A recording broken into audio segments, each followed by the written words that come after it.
Well, hello friends, Mark Holmes here, and as always, thank you guys for watching, commenting, subscribing, and being a big part of my everyday.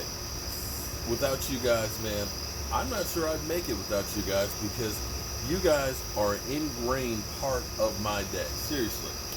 I think I'd go crazy if I weren't doing YouTube videos and reading all of your comments. I mean, it's literally like I'm hanging out with all my friends. I'm a bit worried and a bit scared. It seems like when everything is just right with the Cowboys, where you think you got a chance, you feel like you're Charlie Brown.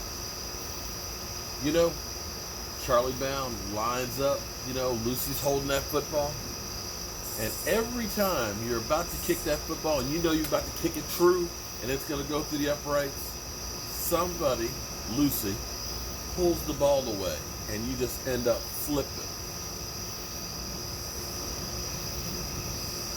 That's how I felt in 2016 with the catch, no catch, That's how I felt when we played Seattle, and, well, Tony Romo didn't quite get the ball to set it down for the kick. That it seems like whenever there's an opportunity, something happens that kind of messes it all up. And I feel like that right now. I am so happy for Jaylon Smith. Jaylon Smith, I want you guys to think, here's the thing. I got a lot of people out there that hate me or are jealous of me and things because, he's got all these subscribers and people are watching this stuff and this, that, and the other. If you want something, if you put in the work, you can achieve it. Even if it seems like it's impossible, because I'll be honest with you. After seeing Jaylon Smith, his second year, literally on one leg, having the drop foot syndrome and having to wear the brace.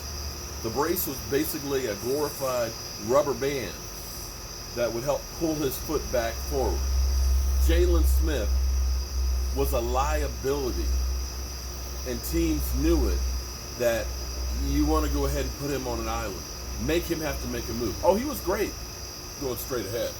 There's no problem with him going straight ahead.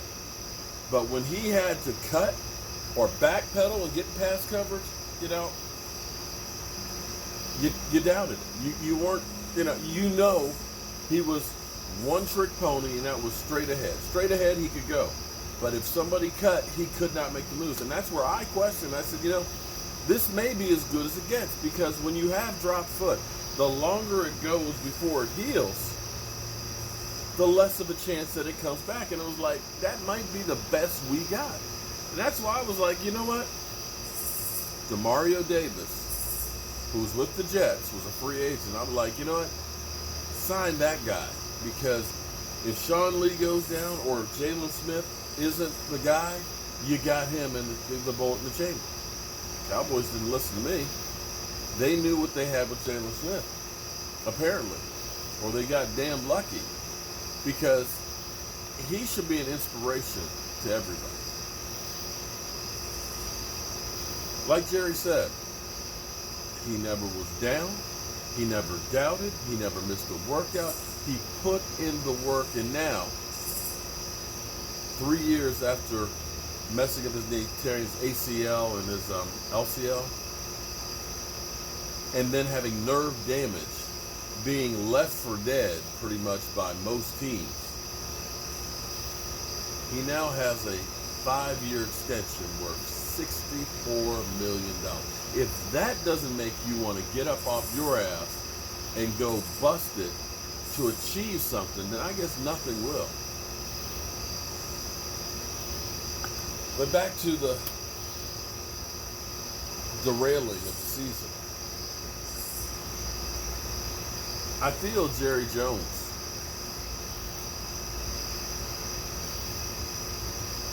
is pissed and revengeful, because he just said, I have the right to joke.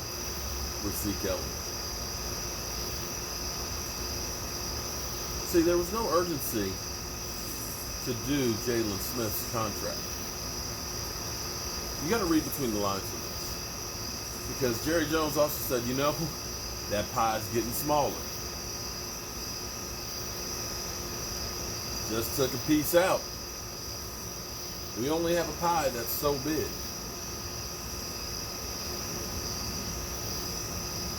See, this was a message that he sent to everybody else, because they could have waited with Jaylon Smith, but they said, you know what, and in some regards, I have to applaud them, because had they been like this before, maybe we wouldn't have quite the problem we have now with paying people, because they usually wait until the last minute, and then you're paying last minute prices. It's like getting a plane ticket. There's a certain window when the price is real good. See, if you go after too far out, it's a set price. It's not changing. But then when you get to be about 5-6 weeks away, the price starts going down. They start playing those games. And if you time it just right, you can get a rock bottom price. But if you wait too long, then the price starts going up. There's a sweet spot in there in buying. And the Cowboys usually pass that sweet spot, and they're there on the, I just had a family member die and I got to be there tomorrow ticket price. That's what happened with DeMarcus Lawrence. And that's where we are with Dak Prescott. So they got that sweet spot for Jaylon Smith before anybody else could go ahead and reset the market. So that's a good thing. Don't get me wrong. That's a good thing. Zeke Elliott, unfortunately, because he's a running back, and whether you agree with Zeke holding out or not, the system is against running backs. When you look at a quarterback, and the quarterbacks are now 6 of them in the 5 of them are in the 30 million range. Okay? The top are in that 30 million range. And you look at running backs where you look at Todd Gurley being really important. When you look at Zeke Elliott, you look at Barkley, you look at Alvin Kamara, top guy is only 13 million. You're talking about a third of what the quarterback is. But in some teams, they're the most important part. And unlike a quarterback who has 10, 12, 15 years, generally speaking, to play, running backs got about 4 or 5. And this year will be the peak year for Zeke Elliott. So he is trying to at least get his. And make no mistake about it. You're going to hear the talking heads say, and have already, that if Dak gets paid or, Marcus Lawrence gets paid, then that's a problem in the locker room. No, it's not. They're not crabs in a barrel. They understand that each and every one of them is an independent contractor. It is on them to get the best deal they can. You getting paid is not my problem. Your problem and beef is with the NFL, the owners, and the NFL agreement.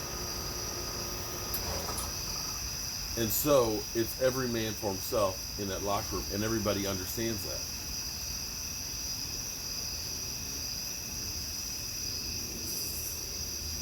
But I feel like Jerry,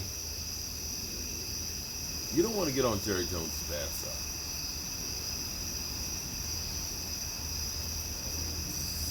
And I feel like Jerry's beginning to feel betrayed, and he's lashing out. Because, like I said, they could have done Jaylon Smith's deal next year. But this was a message to the other guys that you need to deal. You need to deal sooner than later. And you need to look out for the team. You can just read between the lines. You didn't have to read between the lines. He flat out said it. I have no idea where the Zeke Elliott situation goes, because I feel like both sides are digging in for the long haul.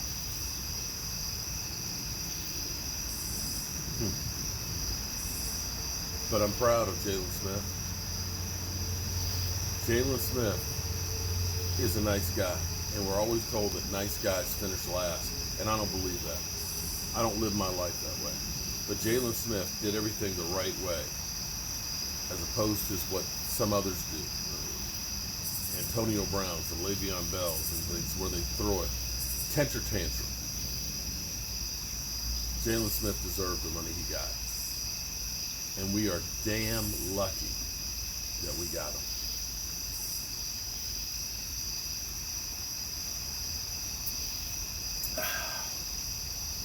I don't know about you guys, but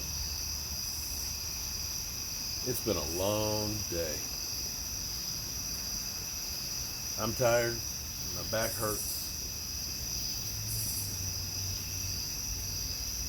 But I feel blessed. Just remember one thing.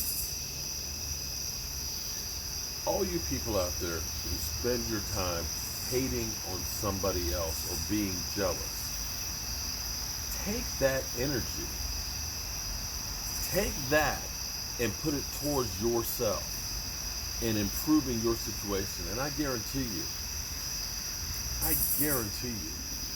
that if you do that, because Lord knows, I know the energy some of you fools put against me, that you probably will be succeeding as well. Well, it's time to turn off the lights here.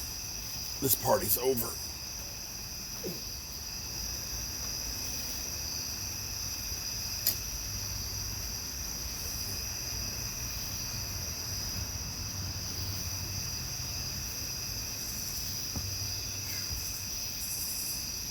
I'll see you guys first thing in the morning, God willing.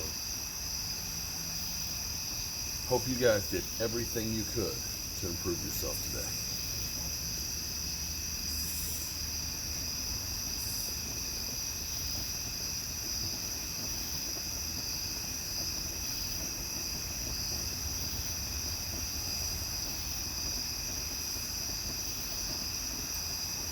Yippee-ki-yay, motherfuckers.